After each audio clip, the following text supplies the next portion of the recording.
1 Korintus 6 ayat 7b. Mengapa kamu tidak lebih suka menderita ketidakadilan? Mengapakah kamu tidak lebih suka dirugikan? Mencari keadilan adalah natur manusia, sebab manusia diciptakan sebagai gambar Allah yang Maha Adil.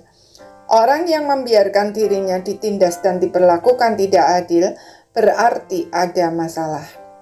Mungkin sudah sejak kecil diperlakukan demikian dan tidak berdaya untuk melawan, sehingga akhirnya menjadi apatis dan pasif.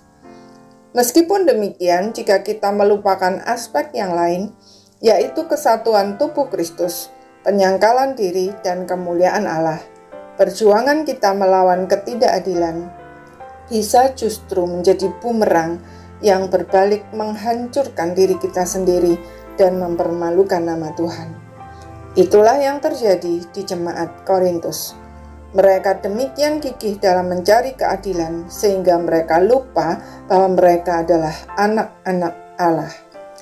Paulus terpaksa menegur mereka dengan keras, sebab dalam urusan sehari-hari yang seharusnya dapat diselesaikan secara kekeluargaan, mereka mencari keadilan kepada orang-orang yang tidak mengenal Allah. Akibatnya, tanpa sadar, mereka mempermalukan nama Tuhan.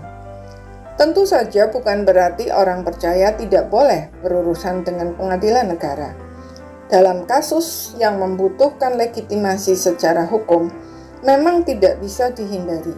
Kita harus berurusan dengan pengadilan negara. Paulus pun pernah naik banding kepada kaisar sebab hal tersebut memang diperlukan.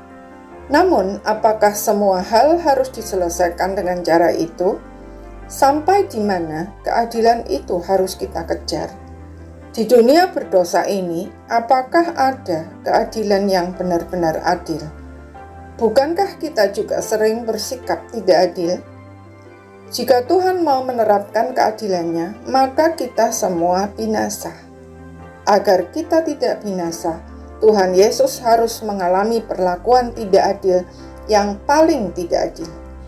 Itulah sebabnya Paulus berkata, "Mengapa kamu tidak lebih suka menderita ketidakadilan? Mengapakah kamu tidak lebih suka dirugikan?" Bukan berarti Paulus mendorong kita untuk bersikap fatalistik, membiarkan diri diinjak-injak. Melainkan jangan melupakan aspek lain yang lebih penting dari sekedar mendapat keadilan, yaitu kesatuan tubuh Kristus, penguasaan diri, dan kemuliaan Allah. Ada kalanya dalam hal-hal yang tidak terlalu prinsip, demi keutuhan tubuh Kristus, kita perlu berlatih untuk menguasai diri, menerima perlakuan tidak adil, dan mengalah walau dirugikan. Dengan demikian, nama Tuhan dipermuliakan. Dan jangan lupa bahwa keadilan dalam dunia ini belum final. Keadilan sejati baru akan dinyatakan pada saat Tuhan Yesus datang kembali. Pada saat itu, orang percaya yang telah menang bahkan diberi kuasa untuk duduk di atas tata pengadilan bersama Tuhan Yesus untuk menghakimi para malaikat yang jatuh.